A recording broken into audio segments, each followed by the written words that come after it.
dans le fond, tous les défis, les enjeux qui sont là, bien, pour pouvoir y répondre, pour pouvoir avancer, cheminer, puis travailler là-dedans, bien, les PLQ ont retravaillé sur la planification stratégique de l'organisation comme telle. Donc, on va voir où ce qu'on est présentement, où ce qu'on veut aller, on est-tu encore à la bonne place avec notre mission, notre vision, c'est quoi? Bref, vraiment une planification stratégique là, qui est en cours là, actuellement. Donc, des constats qui ont été faits, mais après ça, il faut les valider avec vous autres. C'est pour ça qu'on vient vous rencontrer là-dessus. Donc, vous voyez ici, là, c'est la démarche qui est entreprise pour établir la prochaine planification stratégique qui va durer jusqu'à 2030.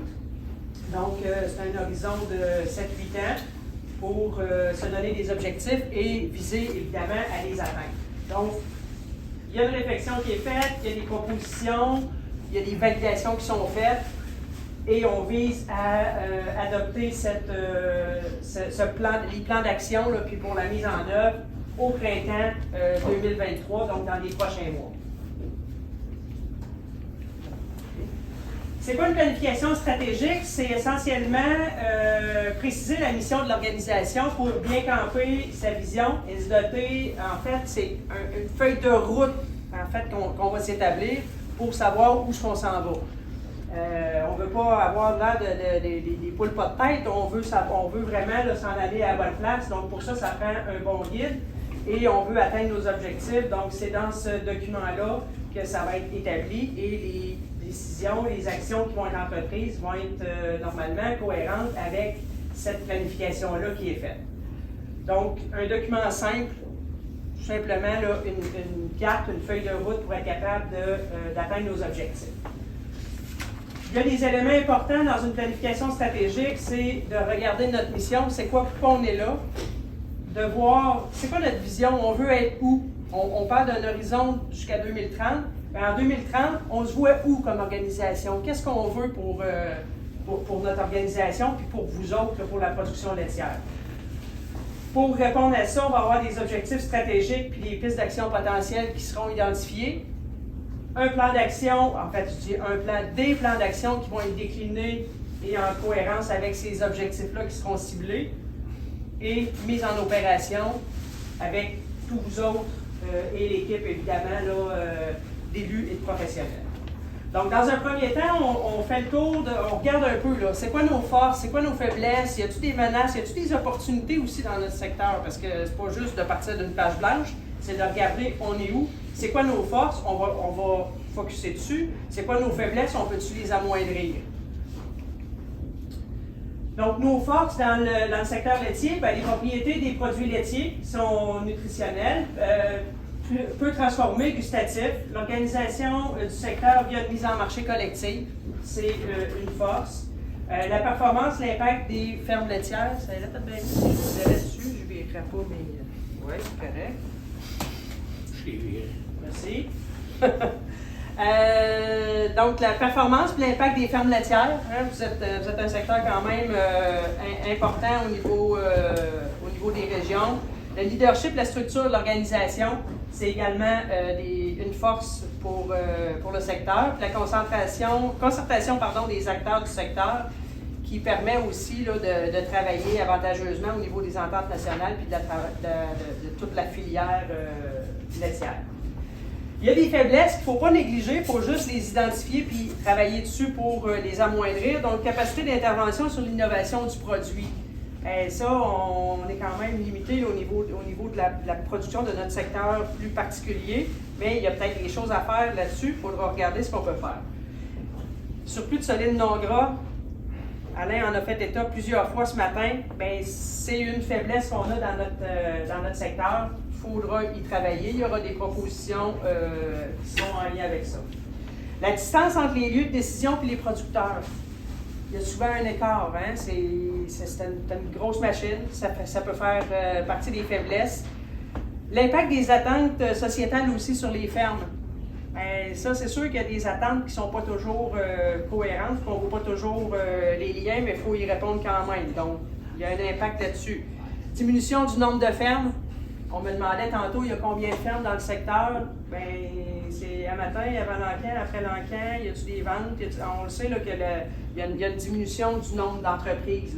Au centre du Québec, on est rendu à 650. Quand moi j'ai repris là en 2019, je parlais de 700 fermes. On disait on est à 700 fermes. Et là, on n'est plus à 700, on est 650. Il y a une diminution. Il y a un déficit aussi de la capacité de transformation dans le secteur. On en a parlé ça aussi ce matin, donc ça fait partie des faiblesses qu'il faut avoir en tête. Il y a des menaces, il y a des boissons alternatives. Parlez-moi pas de lait de soya et de lait d'avoine, s'il vous plaît. Sortez de ça du langage des gens, c'est pas du lait. Okay? C'est des boissons alternatives, mais c'est quand même des concurrents aux produits laitiers, là, au lait à boire. Donc, c'est des menaces qui sont là. L'utilisation du terme laitier aussi. Il est réservé à des produits, à vos produits laitiers, mais il est galvaudé par toutes sortes d'utilisations. Avec ça, il faut avoir une oreille attentive à ça. Puis il y a des moyens aussi de les dénoncer pour faire des suivis sur ces usages-là qui sont inadéquats. Il y a une diminution de l'appui au modèle de la part de certains producteurs. C'est pas tout le monde qui est en accord ou qui voit nécessairement tous les avantages de la mise en marché collective et de la gestion de l'offre. Donc ça peut être une menace aussi. L'augmentation des coûts de production, pas besoin d'aller bien loin là-dedans, vous le savez très bien sur vos entreprises, vous le vivez. Les tâches administratives, ça aussi, c'est un peu comme la réciprocité des normes au niveau des frontières. C'est la même affaire, vous nous dites à chaque année. Arrêtez de nous en rajouter. On en a assez, on n'est plus capable d'en prendre. Réduisez la tâche administrative. Ça, c'est une menace aussi sur les entreprises. La main-d'œuvre, c'est le recrutement, mais c'est la rétention de la main-d'œuvre. On le vit sur les fermes, ils vivent dans les usines, on le vit dans nos bureaux, c'est partout. C'est une problématique, la main-d'œuvre. L'organisation, il y a un double rôle. Il y a un rôle syndical, puis il y a un rôle d'office de mise en marché. Donc ça, des fois, ça crée un peu une dynamique un peu particulière qui peut être parfois mal compris et qui peut amener une certaine menace. Et l'impact des accords commerciaux, on en a également parlé ce matin, donc ce sont les menaces. Il y a par contre des opportunités. Hein? Il n'y a pas juste des affaires qui peuvent être menaçantes, il y a aussi des opportunités sur lesquelles on peut tabler. Le lait, c'est un aliment local, hein? Puis il est quand même source de fierté là, pour les gens, pour vous autres, j'espère, mais aussi pour la population québécoise. L'avantage du modèle, notamment dans la réduction du gaspillage alimentaire. On produit ce qu'on a besoin. Donc, on n'en produit pas plus pour être obligé d'en acheter, on produit ce qu'on a besoin. Donc, ça, c'est quand même un avantage intéressant. Puis, au niveau de l'empreinte environnementale aussi, c'est quand même avantageux. L'innovation à la ferme dans le secteur pour répondre aux attentes sociétales, bien ça, vous n'arrêtez pas tout le temps d'innover. La disponibilité de fonds de recherche pour l'innovation, hein, vous avez dédié des fonds pour être capable de faire de la recherche puis avancer. Puis le rôle du secteur laitier dans l'environnement d'affaires canadien qui est fort important. En fait, le Québec dans le secteur canadien, mais aussi, je dirais, le secteur laitier dans l'économie de la province puis de chacune de vos municipalités aussi, là, c'est quand même non négligeable. Donc, une fois qu'on va avoir tout ça, qu'on va garder en tête, là, toutes ces menaces-là, ces opportunités-là, etc., on va se recoller avec notre mission, en fait, qui était réitérée ou renouvelée par rapport à celle qui avait été identifiée précédemment dans le précédente planification stratégique. Elle a été renouvelée parce qu'elle répond encore à ils n'ont pas trouvé meilleure définition. Donc, rassembler les producteurs de lait du Québec par son leadership dans la mise en marché d'un lait de grande qualité. Hein, c'est tous des éléments bien importants qui vont répondre aux attentes de la société et qui vont assurer le développement durable des fermes laitières. Donc, la mission de l'organisation, elle demeure la même. Elle n'a pas été changée parce qu'elle a été considérée comme étant encore conforme à ce qui était souhaité pour les prochaines années. La vision, elle a été identifiée comme étant, en fait, il propose de continuer de progresser dans un système de gestion de l'offre avec une mise en marché collective, Hein? Donc, pour les prochaines années, c'est ce qu'on souhaite. On va avoir en 2030, dans toutes les régions, puis je prends le temps de regarder parce que chacun des éléments est quand même important, là. Au bout de notre planification stratégique, on va avoir dans toutes les régions des producteurs dont la profession va être reconnue. Hein, on veut pas se faire bâcher par tout le monde. On veut aussi que ce soit des entreprises qui soient rentables. Hein, on veut en vivre.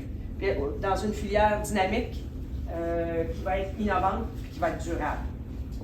Fait que ça, c'était, je dirais, un petit peu précisé, mais c'est quand même pas, c'est pas décroché de ce qui était déjà là. On continue d'évoluer, mais je pense qu'on a ramassé les éléments qui étaient importants pour définir nos actions dans les prochaines années. Nancy, je peux-tu? Oui. Juste pour...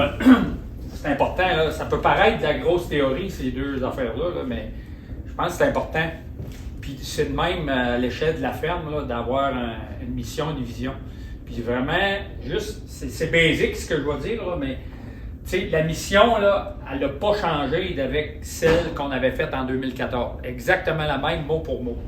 Puis c'est un peu normal parce qu'une mission, c'est la raison d'être d'une entreprise. Fait que si vous faites une mission à votre ferme, il faut vous déterminer votre raison d'être. Pourquoi? Ben, c'est un peu pareil pour l'organisation. Tandis que la vision, c'est pas pour rien que cette photo-là, c'est où que je veux me voir. C'est comme une photo aérienne, c'est où que je veux me voir en 2030. Fait que ça il y a, comme Nancy l'a mentionné, il y a certains éléments, mais on n'est pas à l'opposé de ce qu'on était, mais on l'a bonifié parce que l'horizon a changé. Dans la précédente, en 2017, on l'avait bonifié. On avait précisé la croissance. On avait précisé le niveau de croissance. Là, on ne l'a pas fait dans la vision, mais on l'a dans les objectifs stratégiques. C'est juste un élément, juste pour vous faire une image. Ça va?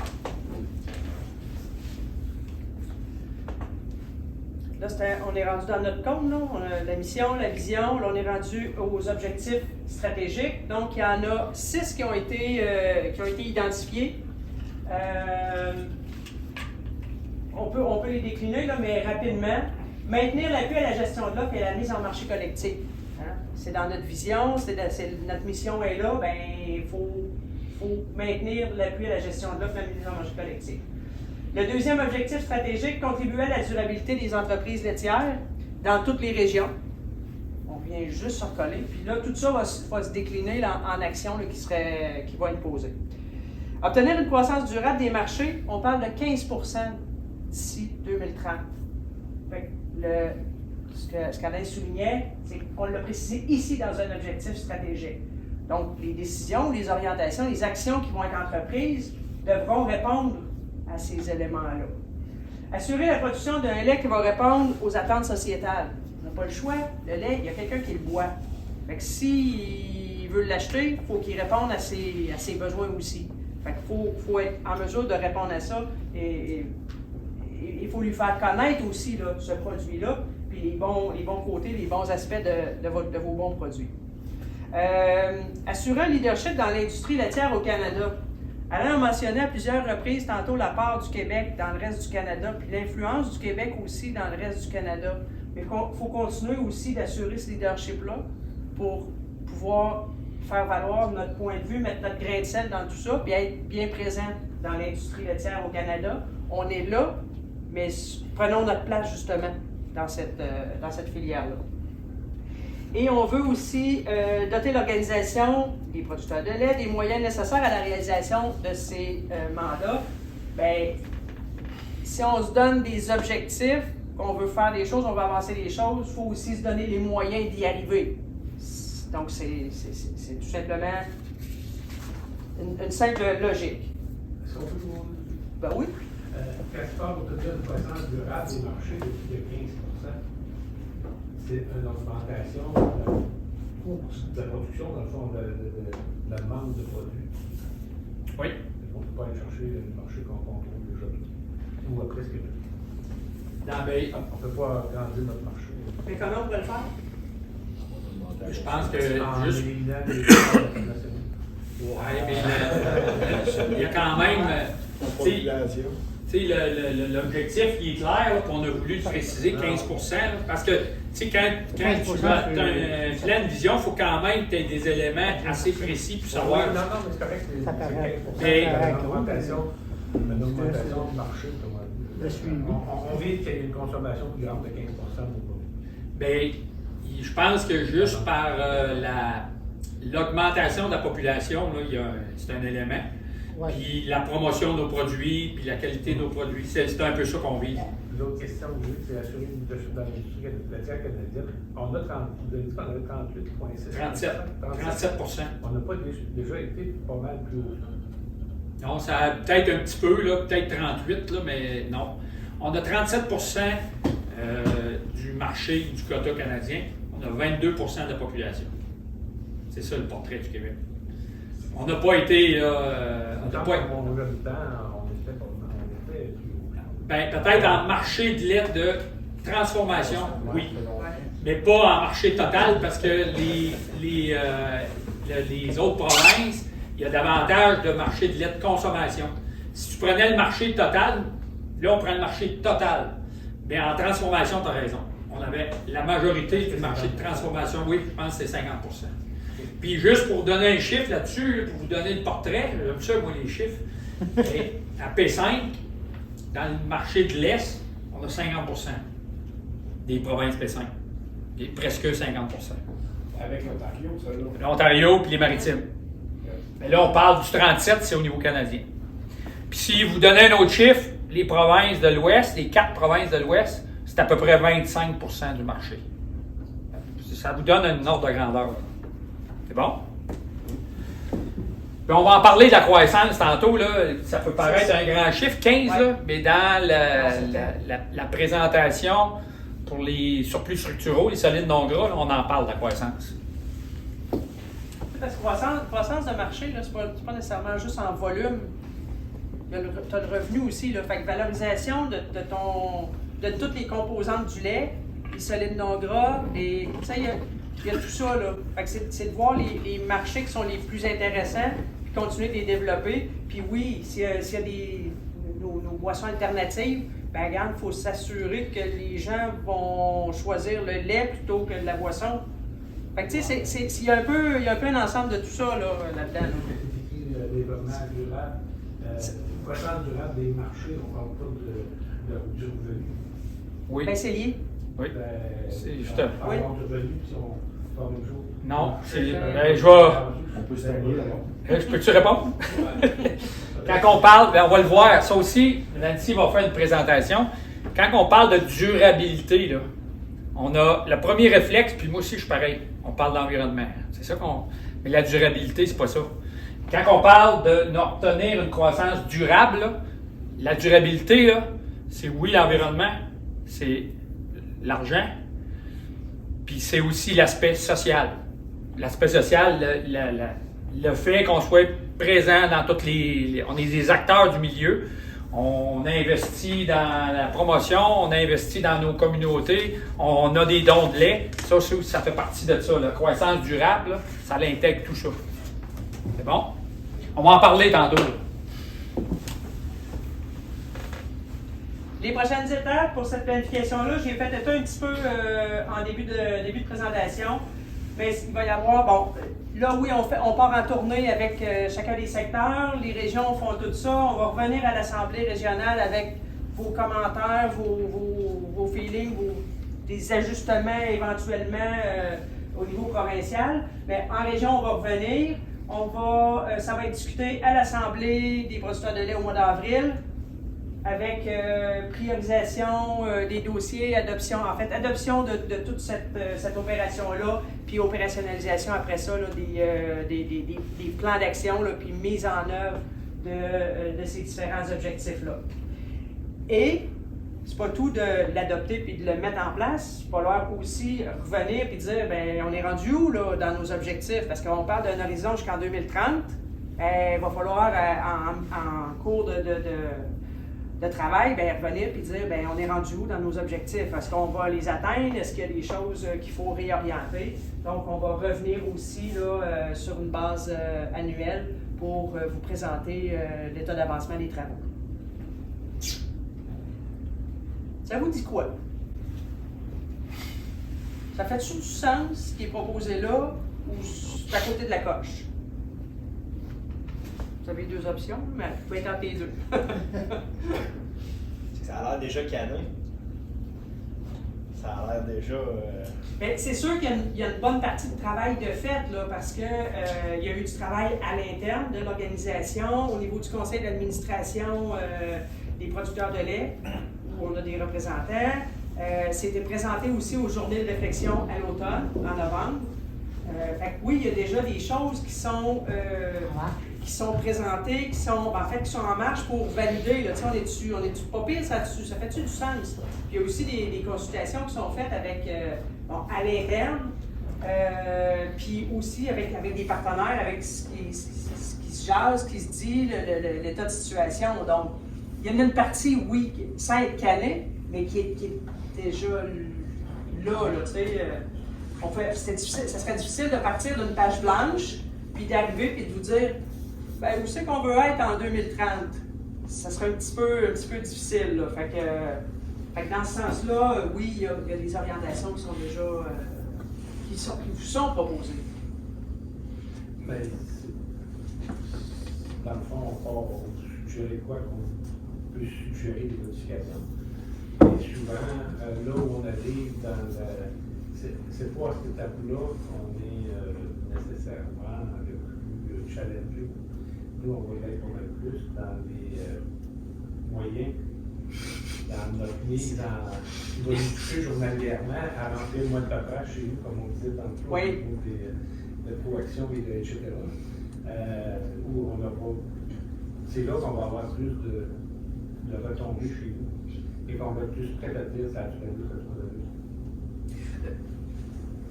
Oui, mais j'ai envie de dire, si déjà, là, on dit là où on va aller, des objectifs, où j'ai pas personne que j'ai senti outré par la mission de l'organisation. Je pense que ça va. La vision de dire, ben regarde, en 2030, j'ai eu l'impression, ouais, ça peut faire du sens. Raison. C'est quand on se rapproche plus à ce que ça va vouloir dire sur nos entreprises chez nous, que là, on va dire « Wow, t'as peu, là! Ça, oui, mais ça, non. » Mais avec les objectifs qu'on a ici,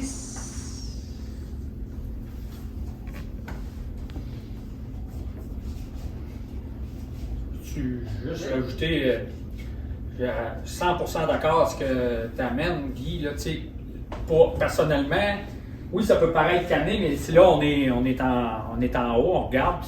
L'idée d'aujourd'hui, c'est s'il y a des choses dans ça, dans les objectifs stratégiques, qui ne fait pas votre affaire, ben c'est le temps là, de s'exprimer. Mais c'est vrai que dans le moyen, là, on va être interpellé, parce que pour arriver à ça, il va y avoir des règles qui vont changer. Regarde, peu importe les règles au niveau du quota, au niveau tu parlais de la paperasse, il y a des choses qui vont être concrètes. L'année prochaine, dans l'étape de consultation, c'est là-dessus qu'on va jaser. Là, faut commencer par savoir où est-ce qu'on va aller, puis ce qu'on veut comme organisation. Puis après ça, dans les moyens, là, on va être là-dedans l'année prochaine. Fait qu'il faut y aller, il ne faut pas brûler d'étapes. Puis là, ça va être vraiment plus concret. Fait que, on n'a pas le choix, là, quand tu parlais tantôt, c'est cané. On n'a pas le choix de faire ce premier débroussaillage-là. Ça s'est fait à travers le conseil d'administration. Les exposés, on l'a exposé aux délégués là, à l'automne dernier. Puis là, on revient devant vous autres. Puis s'il y a des choses qui sont pas cohérentes, ben c'est le temps. Parce qu'on va finir à l'Assemblée générale. Vos délégués sont là, puis ils vous écoutent. Là. Fait que c'est pour ça qu'on fait ça. Les grandes lignes ont été établies. Exactement. J'arrête d'interrompre. je sais que tu ne tiendras pas tes promesses. C'est correct. C'est bon. Mais s'il y a d'autres choses qui vous reviennent en cours de route, gênez-vous pas, là, on les prendra. On va passer sur l'autre petit volet qui est le plan d'action en développement durable. Alain a un peu volé le punch, mais développement durable, ma première question, c'était qu'est-ce que ça vous dit?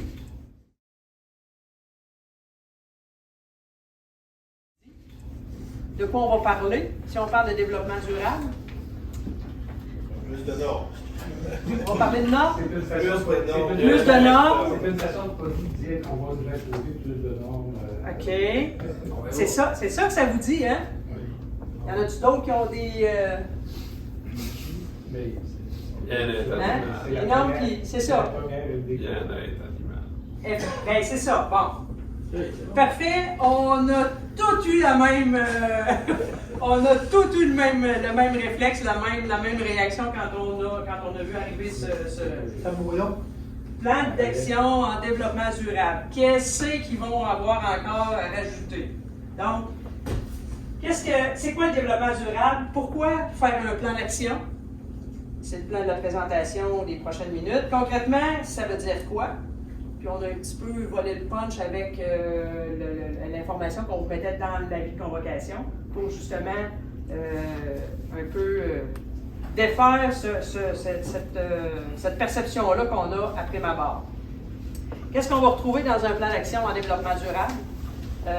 Puis quelles seront les prochaines étapes aussi? On le présente vraiment là, dans un autre volet, mais c'est raccroché évidemment à la planification stratégique. Hein? Si on parle d'une planification stratégique, on ne peut pas. Tout ce qui va suivre, tout ce qui va être travaillé, va être en concordance ou en cohérence avec les objectifs qu'on s'est fixés précédemment. Ce schéma-là est vraiment important. Malheureusement, l'environnement est resté en haut. Il aurait dû être plus bas tant qu'à moi, là, parce que c'est le premier volet qu'on identifie quand on parle de développement durable.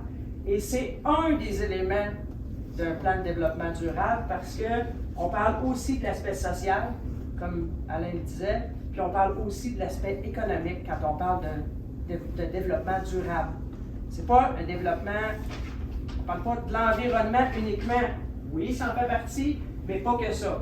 Donc le développement durable, c'est une forme de développement qui permet de répondre aux besoins du présent sans compromettre la capacité des générations futures de satisfaire les leurs. C'est important, je la trouvais intéressante, cette définition-là. Il faudrait peut-être se l'afficher dans nos bureaux. C'est à différents, donc dans les différents aspects là, qui sont ici. Donc, c'est quoi au niveau, je vais prendre en l'ordre, mais au niveau environnement, il y a déjà des choses que vous faites. Hein? Beaucoup. Entre autres, les bandes riveraines, des cultures pérennes, travail réduit du sol, des abrissements, non mais vous en faites beaucoup déjà au niveau environnemental. C'est pas d'en rajouter. C'est déjà de dire voici ce qu'on fait déjà. Au niveau social, les dons de lait aux banques alimentaires, vous contribuez beaucoup au niveau social à ce niveau-là. Il y a des commandites qui sont offertes aussi pour toutes sortes d'activités dans le milieu. C'est des contributions, ça, au niveau de la société. Donc, votre implication aussi, vous ne le faites pas à titre de producteur laitier, nécessairement, mais vous êtes impliqué comme acteur dans vos municipalités ou dans votre milieu. Au niveau économique, bien, vous créez de l'emploi sur vos fermes. Vous achetez aussi dans votre milieu. Hein, c'est rare, vous achetez pas tout sur Amazon, là, puis à l'autre bout du monde. Vous achetez, donc vous contribuez à l'économie locale, à faire, à alimenter ou à fournir, à utiliser dans le fond vos fournisseurs locaux.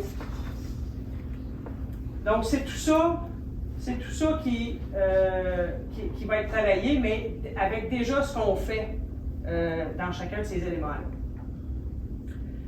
C'est pas déconnecté non plus d'une démarche que vous entendez aussi un peu à travers toutes sortes d'organismes. Le développement durable est comme à la mode, où est-ce qu'on s'en va, qu'est-ce qu'on fait, il y a des objectifs. L'ONU a d'ailleurs des objectifs, vous voyez ici, là, en développement durable, il y a 17 éléments qui sont dans le schéma ou dans le pattern au niveau de l'ONU. On se colle à ça. C'est pas déconnecté. On n'est pas parti de rien ou d'une page blanche sur notre côté pour faire ça tout seul sur notre bord. C'est vraiment en lien avec les organismes de l'ONU, avec l'ONU, pardon, les objectifs de développement. Et si on regarde la gestion de l'offre, donc votre système de mise en marché au niveau québécois mais au niveau canadien, on va rechercher 6 objectifs de l'ONU Entre autres, bon, l'eau, la propreté et l'assainissement, le travail, dessin, croissance économique, on l'a mentionné, réduction des inégalités, puis consommation et production responsable. Fait que c'est 4 éléments dans les objectifs de l'ONU qui sont intégrés au niveau de la gestion de l'offre ou que la gestion de l'offre contribue.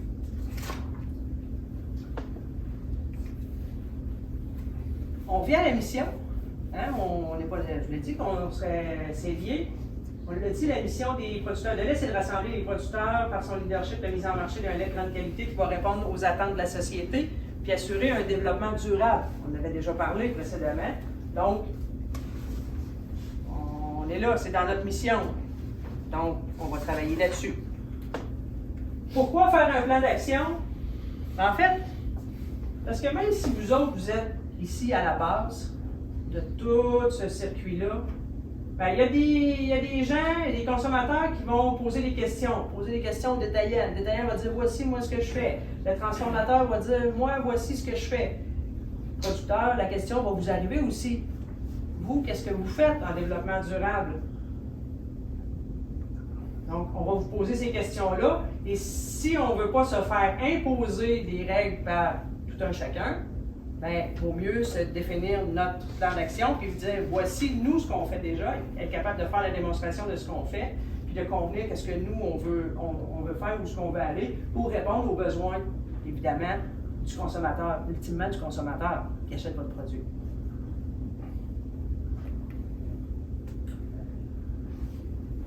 Important.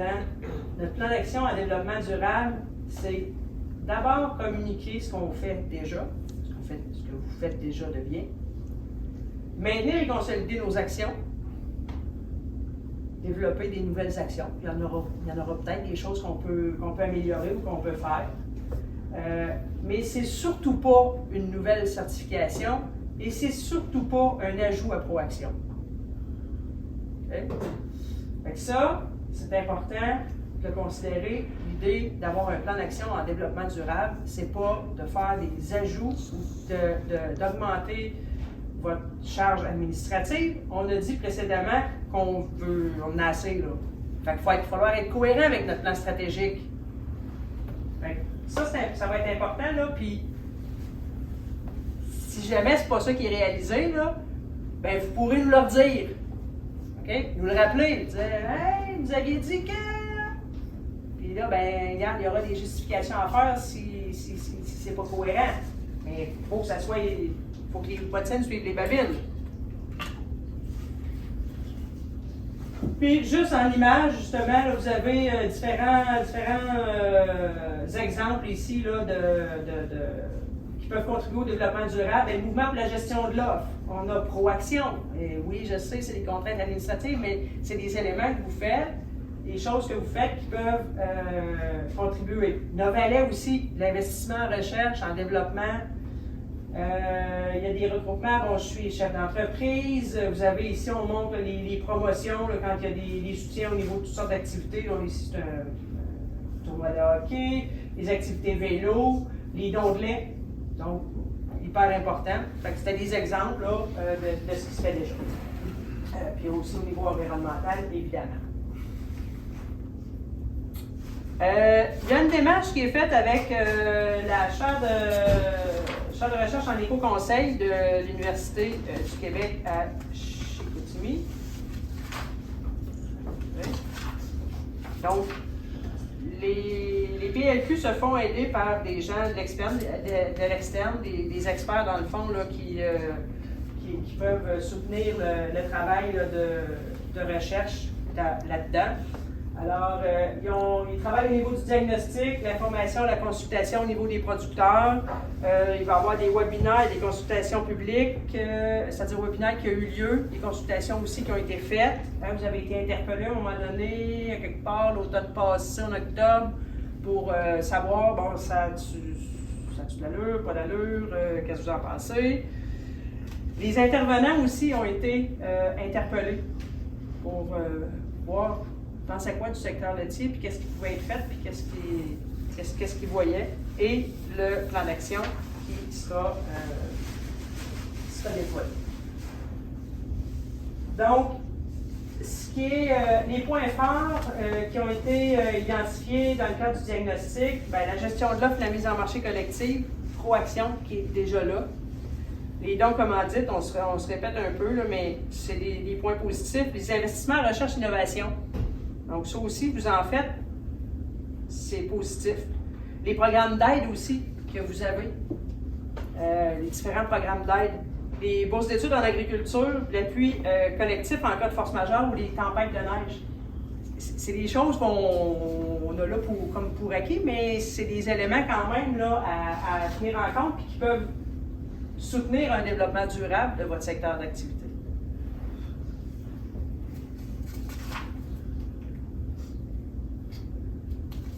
Qu'est-ce qui ressort de la consultation des intervenants et des partenaires? Ce que les gens nous ont dit, les sujets qui étaient les plus importants ou qui les interrogeaient, ils parlaient des sols cultivables, de l'eau, la santé mentale et de la qualité de vie des producteurs.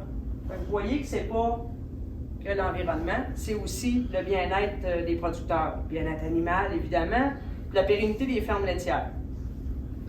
Donc, il y aura des apprentissages à faire, des communications et des transferts de connaissances, mais les PLQ doivent avoir un rôle de leader. Donc ça, c'est les gens, les intervenants ou les gens, les partenaires de l'industrie. Vous autres, comme producteurs, ce que vous avez souligné comme préoccupation, c'est la récupération des déchets, des plastiques de ferme. Ça, c'est revenu, ça revient régulièrement. Qu'est-ce qu'on fait avec ça? Comment on est capable de les récupérer ou en tout cas de faire quelque chose d'intéressant? La ressource eau, sol cultivable. On n'est pas déconnecté de ce que nos intervenants voyaient aussi. L'adaptation au changement climatique. C'est sûr qu'on en entend beaucoup parler, mais il y a quand même une préoccupation là que vous avez. C'est ce qui a été mentionné. Amélioration continue du bilan des émissions de gaz à effet de serre. Ça également. Donc, la démarche qui vous préoccupe, vous l'avez dit clairement, l'impact sur la charge de travail. On est bien prêt d'en faire un bout, mais il ne faut pas que ça revienne d'en rajouter. Il faut que ça reste aussi acceptable pour qu'on ait une qualité de vie. Puis que vous demeuriez en santé physique et mentale aussi. Il faut être capable de continuer. Si on ne fait pas bien, pas sûr que la production là, ou nos entreprises vont persister dans le temps. Il y a des freins aux nouvelles actions pour des raisons principalement humaines, administratives ou financières. Fait que ça, c'est les constats que vous avez dit. Fait que vous voyez là, que c'est quand même pas complètement déconnecté des intervenants. Vous avez une vision quand même sur plusieurs éléments qui se recoupent. Donc, une certaine cohérence. Pourquoi un plan d'action? Bien, je pense qu'il y a des objectifs, il y a des choses à faire. Il faut mobiliser le secteur laitier et ses partenaires. Pas juste vous autres, mais les partenaires aussi, pour assurer une production laitière responsable qui va contribuer au changement climatique, hein, qui va suivre je dis la vague, là, mais qui va suivre le cours des choses, qui va avoir un apport économique et social toujours plus grand répondant aux attentes de la société. Encore une fois, une définition, mais je pense que c'est important, les partenaires, donc c'est pas tout seul qu'on va faire ça, il faut que le monde, faut que les partenaires soient là. Il faut assurer une contribution, là, tout le volet environnemental, mais aussi les autres volets économiques et sociaux. Comment on va y arriver? Bien, déjà des choses qu'on fait, que vous faites. La recherche, il y en a déjà. On peut peut-être développer des nouveaux outils. Encore là, on va revenir, vous allez voir, pas l'idée de vous en rajouter. La formation de l'accompagnement aussi. Ça aussi, c'est nécessaire. Les communications. Bien important, effectivement, de communiquer ce qui va être fait, ce qu'on va avoir besoin, là où on devra aller. Les représentations, c'est sûr qu'il y aura des représentations à faire. Et nos projets collectifs. Fait que c'est par ces différents éléments-là, je pense qu'on va pouvoir mettre en application ce nouveau plan-là et atteindre les objectifs surtout. Et ça va se faire avec nos partenaires actuels et par le développement de nouveaux partenariats éventuellement, pourquoi pas. Puis là, vous avez des exemples de projets qui sont déjà là, les laboratoires vivants, le lait carboneutre, on en entend parler beaucoup, vous allez en entendre parler, il y a différentes activités qui vont avoir lieu prochainement. Là, je vous diffuserai un lien, là, les cafés carbone qui sont organisés dans les prochaines semaines. Donc, ça peut être des beaux projets justement pour amener cette dynamique-là.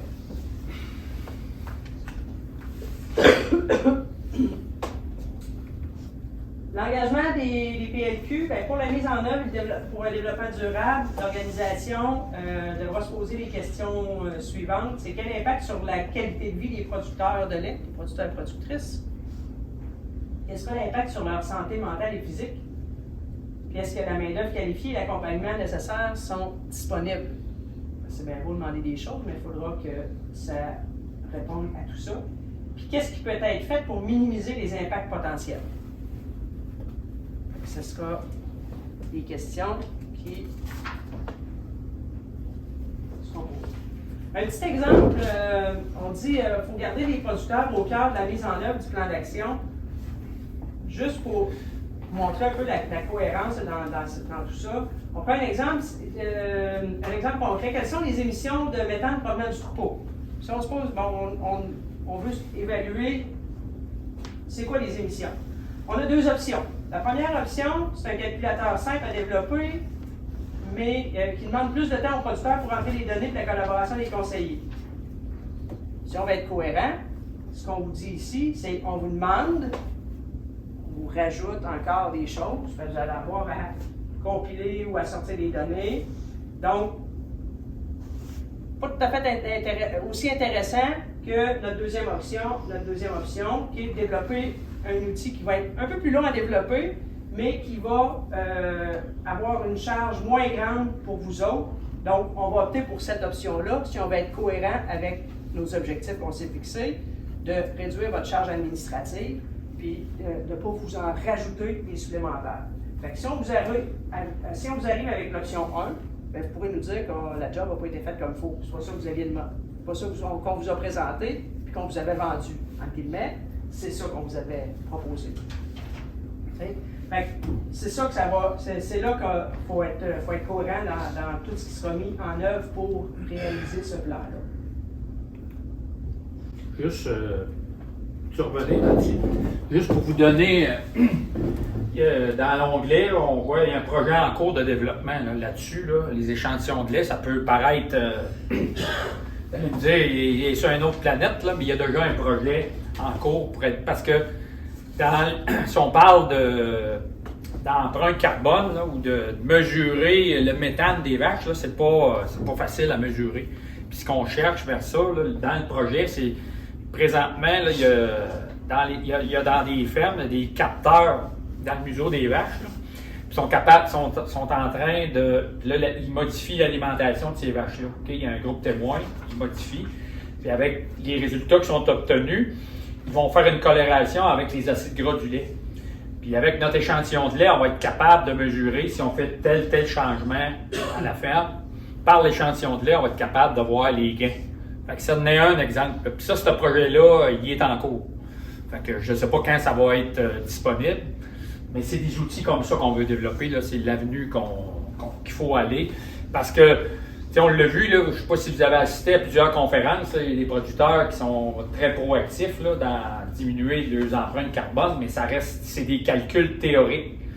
Puis ça reste là, moi en tout cas, je trouve que souvent on calcule, mais ça dépend de la manière ou de où tu pars, de la manière que tu le calcules, ça reste pas concret. C'est de développer des outils comme ça. C'est vers là qu'on va aller.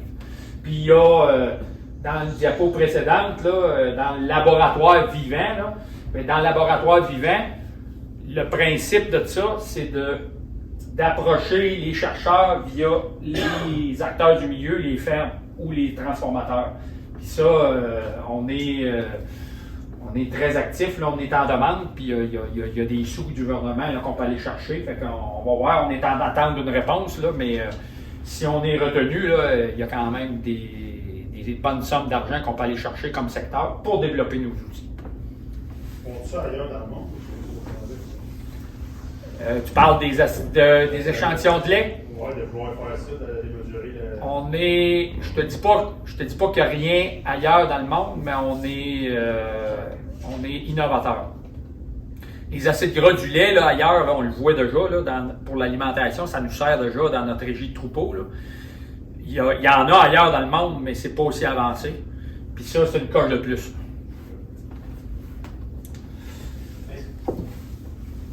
On finit toujours par le petit bout qui nous intéresse le plus, la rentabilité sur la ferme. Combien plus d'argent on va avoir dans les poches parce que c'est ça? C'est un bon point, puis ça fait partie de l'aspect durable. Tu sais, quand je le répète, l'aspect économique est là. Puis je pense que si on veut, il faut que ça amène de l'argent. Puis je pense que quand on fait des investissements, que ce soit en environnement ou si on baisse, là, exemple, le méthane de nos vaches, parce que c'est le principal facteur. Je pense qu'économiquement, on va être, ça va être bénéfique. Là. Une des manières tu peux modifier l'alimentation, c'est aussi d'augmenter le rendement à l'hectare ou par vache. C'est des manières. Là. Fait qu'il va en avoir un gain économique. C'est des bonnes façons de faire. Là. C'est peut-être parce que, assis ici aujourd'hui, on ne le voit pas. Exact. On ne pas qu'on le voit dans le sens que. Pas tangible. C'est pas tangible. Mais ça va être. Tu sais, je donne un autre exemple, puis. Quand est-ce qu'on va voir que ça va être tangible? Ben, on va le voir quand on va l'avoir fait. Je comprends. C'est quoi à quoi on s'attend? Est-ce qu'on s'attend à un résultat positif, à rien pantoute ou à négatif? Et ça, on peut le prévoir quand on commence à faire des analyses. Bon, je ne sais pas si je saisis bien, mais l'attente par rapport à ça, tu sais, je pense que comme secteur de développement durable, c'est de rester, de garder nos consommateurs, puis les gouvernements, tout le monde alentour de nous autres, rester une filière importante. Là. Puis la durabilité, c'est ça aussi. Là. De garder, tu sais, quand on parle, c'est pas juste l'environnement, mais tu sais, la compétition, puis c'est une question aussi de. Je fais attention à ce que je dis, mais il y a aussi une question d'image. C'est le sujet de l'heure, l'environnement, puis la durabilité. Mais moi, je vois pas ça juste l'environnement, il faut le garder, l'aspect durable. Là. C'est qu'on est déjà en action, il faut déjà le communiquer. Là. Tu sais, chaque producteur de lait, là, notre terre, ce qu'on fait, là, on a à cœur que ça continue pour essayer de le transférer à la génération future. Il faut le communiquer, ça. Puis le développement, être plus efficace, être que nos vaches soient qui émettent moins de. Je donne l'exemple du méthane. Bon, ça peut se faire par la génétique, l'alimentation. Il y a différentes avenues. Je pense que c'est ça, là. C'est dur d'avoir un résultat bien concret, mais l'idée derrière tout ça, c'est de rester un secteur majeur, puis d'avoir des acheteurs pour notre produit. C'est ça. Il n'y a pas d'autre chose que ça. Mettons, l'image, ça vaut quoi? Là? Mettons, si dans le meilleur des mondes, on coupe les gaz à effet de serre en deux, là. On a une meilleure image, mais ça va. Ben, ça va. Ça puis si tu quoi? fais rien, tu vas arriver où? Ouais, écoute, on les a allumés sur un. Les vaches ont toujours produit du méthane. Tu sais, là, on les a informés pour leur dire, hey, les vaches produisent du méthane. Tu sais, ils n'étaient pas au courant de ça au départ. Là. Mais tu sais, des fois, l'image, là, c'est sur des perceptions. Hein? L'étude là, qui a été présentée à la tournée au mois de novembre, là, qui venait nous dire, regarde, le consommateur, là, à tort ou à raison, là, il choisit une boisson végétale parce qu'il a l'impression que c'est meilleur pour l'environnement. Elle vient d'où? C'était produit comment? Qu'est-ce qu'il y a comme produit dedans? C'est nutritif? C'est correct? C'est pas correct? C'est pas ça qu'il est. C'est pas là qu'il est. Il a l'impression que l'impact que vous avez en produisant votre lait, que si lui achète ça, c'est pas correct pour l'environnement. C'est une impression, là. Mais il faut toujours le ramener. Fait que c'est sûr que le volet communication aussi, hein, il est là. Communication, il est là, puis il est drôlement important. Pour vous autres, oui, mais pour aussi continuer d'alimenter le consommateur et de dire, regarde, tu fais un bon choix quand tu achètes le produit laitier d'ici, là. Tu achètes local, tu fais vivre les gens de ta municipalité, de ton coin, mais tu as un produit de super bonne qualité, tu sais, fait que... Puis c'est un engagement du secteur à vouloir s'améliorer. Tu sais, je pense qu'on est transparent, on dit que on n'est pas quelle production ou quel secteur qui amène pas une contrainte par rapport à l'environnement. Mais si on s'engage comme secteur à vouloir s'améliorer puis aller plus loin, bien, je pense qu'on garde les gens de notre bord. Sinon, ils vont se virer de bord parce que il n'y en a peut-être pas grand. Comme tu dis, il y en a peut-être qui ne sont pas trop au courant de ça ou qui ne pensent pas. Mais il y en a qui en parlent, puis à un moment donné, ça fait allumer les autres. Fait que c'est un peu ça aussi, là. Faut voir. Faut voir en avant. Faut essayer de voir. Faut pas avoir peur de tout, mais il faut voir en avant, faire venir les coups, parce que si on fait rien, ben, un jour ou l'autre, on va se le faire imposer. Puis les gouvernements sont déjà là, puis l'argent du gouvernement est déjà aligné pas mal là. C'est pas pour rien qu'il y a des engagements. Vous l'avez vu, les PLC, les producteurs de lait du Canada, ils ont la carboneutre 2050. Bon, c'est une belle image. On était un peu frustrés de ça parce que quand il l'a annoncé, il n'y avait pas de plan d'action. C'est ça qu'on est en train de faire, un plan d'action pour être capable d'y arriver. Ça ne se fera pas du jour au lendemain. Puis, on l'a fait, là, je pense, les producteurs de lait, on a toujours, depuis plusieurs années, on a toujours pris les devants pour être capable de...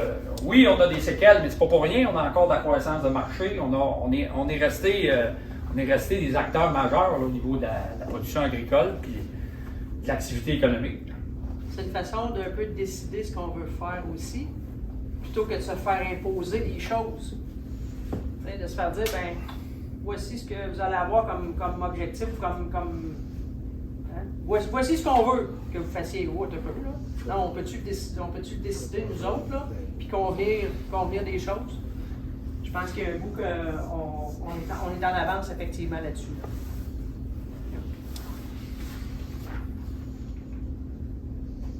Donc, pourquoi un plan d'action? Ben, je pense qu'on l'a fait état. Là, communiquer, là, je pense que les mots importants, là, communiquer ce qu'on fait déjà, structurer autour du développement durable nos actions qui sont réalisées à la ferme et par l'organisation, orienter les priorités de recherche puis les actions collectives pour les 5 prochaines années, mobiliser nos partenaires et les gouvernements aussi. Là, c'est pas tout seul, il faut mobiliser tout ce monde-là. Donc, voilà pourquoi il y a un plan d'action qui est proposé.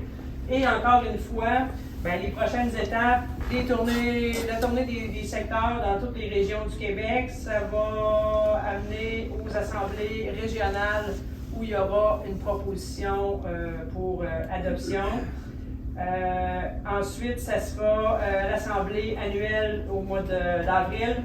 Lancement du plan, partenaire grand public, hein, parce qu'on l'a dit, communication est important, donc il faut dire ce qu'on fait, il faut que les gens le réalisent, et mise en œuvre du plan d'action avec nos partenaires aussi au cours des prochaines années.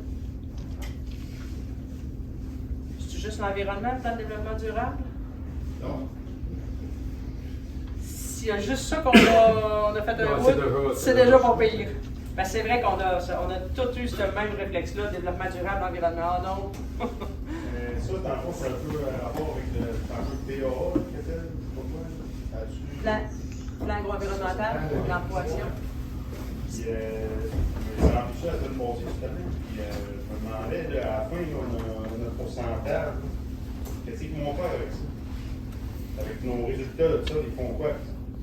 Non, le PA, si je comprends bien, le PA, tu l'as rempli dans le cadre pour ton ProAction. Ouais. Bien, on fait rien avec ça. Là. C'est l'exigence. Pourquoi il y a ça à remplir? Parce que ça peut, je ne sais pas comment ça t'a pris de temps, mais ça doit être assez long à remplir ça. Là. Bon, ça dépend.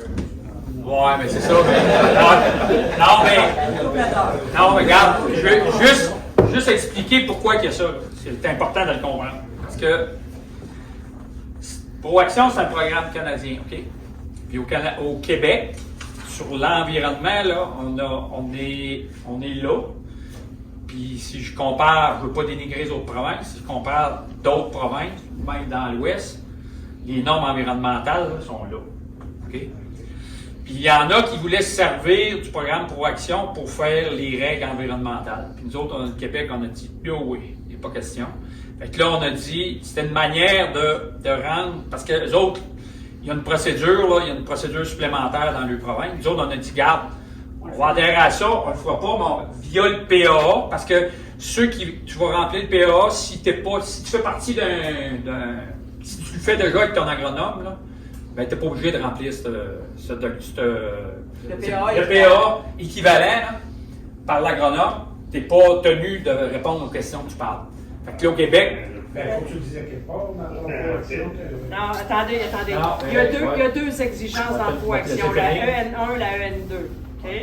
Le PA équivalent, si vous remplissez ce long formulaire-là, c'est parce que vous n'avez pas de PA qui est fait par votre agronome. Si vous avez un PAA qui a été fait par un agronome, il est bon 7 ans, c'est juste de le faire collecter dans Proaction, de le fournir à votre valideur pour dire voici mon PAA, puis vous n'avez pas à remplir le long questionnaire. Si vous n'avez pas de PAA, vous pouvez demander à un agronome de vous faire votre PAA ou encore d'aller remplir le long questionnaire dans l'extranet, qui est l'exigence 1, la EN1, qui est le PAA équivalent. Okay? Ça, c'est le 1. Le 2, c'est le petit questionnaire qui prend 10 minutes, 10-15 minutes là, à remplir. Ça, il n'y a pas de document, c'est pas un équivalent, c'est pas celui-là, il est à compléter. Mais le PAA, si vous l'avez, vous n'avez pas besoin de compléter le formulaire dans l'extranet. Il faut le fournir à votre validation. Bon, là, c'est plus clair. Puis pour répondre à ta question, parce que je ne l'ai pas répondu, on fait quoi avec ça? Le fait de répondre à ces questions-là, c'est une prise de conscience des acteurs de la ferme pour voir c'est quoi les pistes d'amélioration que je peux faire. C'est un plan d'amélioration. C'est une prise de conscience pour être proactif, pour tenter de s'améliorer. Il n'y a pas de nouvelles normes. Exemple, tu as une lacune chez vous, je ne sais pas, par rapport à... Il n'y a pas d'exemple. L'écoulement des jus de silo, il y a de quoi améliorer. Tu sais, je te donne un exemple comme ça. Fait que tu as une prise de conscience. Il faut améliorer tes zones tampons par rapport à un cours d'eau. Il y a peut-être une amélioration dans ta ferme. Force de nous réveiller. Ça, c'est le petit questionnaire. Exactement. Ça répond? Oui. Moi, j'ai manqué un bout, là, mais tu sais, dans le plan d'atteindre la carboneutralité pour 2050, là, je sais qu'il y a des initiatives fédérales, il y a des initiatives au niveau agri-climat, plein d'affaires de même, là, qui calculent les bilans carbone, tout ça. Jusqu'à maintenant, il n'y a rien d'harmonisé, il n'y a rien de pareil. Puis, est-ce que les producteurs de lait du Québec vont comme mettre quelque chose en place pour qu'on puisse faire la même chose tout le monde pour avoir des comparables? Parce que là, moi, j'ai entendu des gars dans d'autres assemblées qui avaient fait faire par Agri-Climat ou par une autre affaire, puis ça pitch dans tous les sens. Il y en a qui incluent les boisés de ferme, il y en a d'autres qui les incluent pas, il y en a qui... Fait que tu sais, c'est dur d'atteindre la carboneutralité quand tu sais pas où est-ce que tu es là, tu sais, puis on peut s'améliorer. Fait que, il y en a qui vont prendre les devants, qui vont le faire, mais dans 3 ans, est-ce qu'ils vont se rendre compte que c'était pas correct la façon qu'ils l'avaient calculé, fait qu'ils vont être obligés de tout recommencer? Fait que l'idée, c'est est-ce qu'il n'y a pas moyen de faire quelque chose d'uniforme pour tout le monde pareil, puis de le faire juste une fois et non plusieurs fois? Très Moi, bon. je sais que ça fait partie puis on a plusieurs producteurs partout au Québec. S'il y avait une procédure harmonisée pour tout le monde, au moins on aurait quelque chose de similaire, puis d'approuver un peu. Là. Très bon point. Puis c'est un point qu'on dit haut et fort. Puis là, tu parles de la production laitière puis améliorer notre secteur, mais là, c'est à l'échelle de tous les secteurs. Tu sais, calculer tes répercussions au niveau de tes gaz à effet de serre, là, c'est des calculs qui sont, je vais le dire comme ça, un peu théoriques. Là. Il faut s'entendre sur une méthode, premièrement. Ça ne sera pas facile. Moi, c'est pour ça que je prône plus dans... Je ne dis pas qu'on va travailler pour qu'il y ait une cohérence dans ça puis essayer d'avoir une uniformité. Mais en parallèle de ça, moi, je travaille bien plus les outils. Parce que les outils, exemple, je reviens encore à mon exemple d'échantillon de lait, bien, faut que tu saches de où tu es, puis qu'est-ce que j'ai fait, mais je suis amélioré, sinon, tu travailles. Puis, surtout, de travailler, c'est où que ça fait le plus mal, en premier lieu. Tu sais, on l'a vu, c'est un producteur de notre... Je me souviens pas de son nom, j'oublie toujours son nom, de Saint-Paul, là. Robert? Ouais. Robert Rossier, il a donné des conférences là, au symposium, puis il est proactif au bout, puis ses calculs, là, c'est un peu théorique, puis c'est décevant, tous les efforts qu'il a fait. Ouais. Fait que, si tu l'as, il faut que tu travailles le plus, ou si tu es au niveau des animaux, tu sais, c'est peut-être, il faut cibler où ce qu'il faut, en premier lieu, mettre davantage d'efforts. Ça fait partie du plan d'action, là. Nancy l'a présenté, c'est de cibler nos points faibles, puis travailler d'abord sur ceux-là, puis on finira au fil du temps. Puis c'est ambitieux, là, 2050, c'est très ambitieux.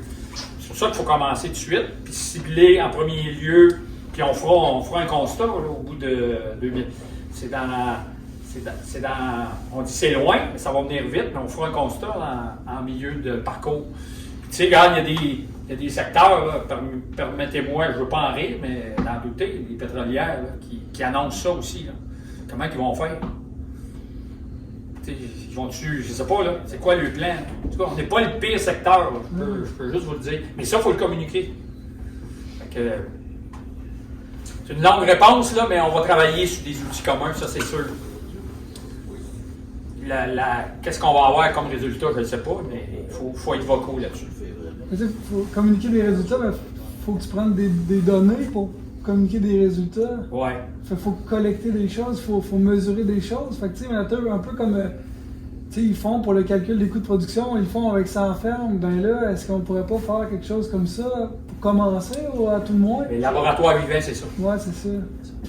Mais j'ai pris une note, je pense que c'est Oui, un message qu'on entend, mais qu'on va, je pense qu'on va ramener justement là, pour éviter que tout le monde s'éparpille sans savoir si tu as la bonne méthode, si tu es correct, si tu n'es pas correct.